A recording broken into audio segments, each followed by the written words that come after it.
ប៉ាប៉ាហាហាហាប៉ាប៉ាហាហាហាគឺថា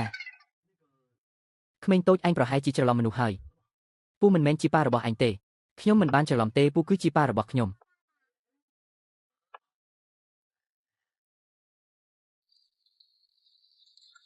និយាយមកតើអ្នកណាឲ្យអញមកមិនថាអ្នកណាបញ្ជូននាងមកទេត្រឡប់ទៅប្រាប់ពួកគេថាខ្ញុំមិនត្រឡប់ទៅត្រកូលភីជាដាច់ខាតមែនហើយក្មេងស្រីតូច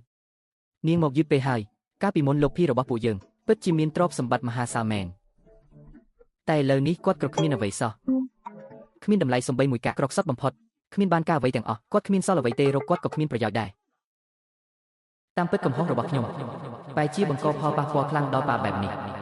គឺថានរណាប្រាប់នាងថាខ្ញុំជាប៉ានាងលោកគ្រូនិយាយថាពួកយើងមាននិស្ស័យនឹងគ្នានេះគឺជាអាវុធទិព្វអលភ័យរបស់លោកតាតៃសៀងឡាវជីនគឺវាហើយដែលនាំខ្ញុំមកទីនេះ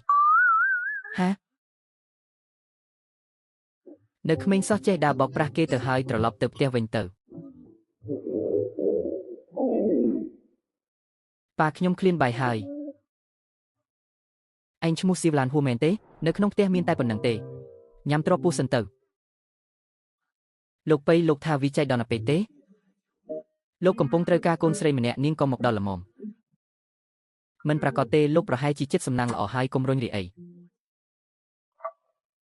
ពិតមែនហើយខ្ញុំមកទីនេះដើម្បីជួយបដូរសំណាងឲ្យប៉ាខ្វះលុយមែនទេខ្ញុំនឹងគូមាសឲ្យប៉ាឥឡូវនេះទេវតាប្រទានពរមានទ្រព្យហិមហាសាល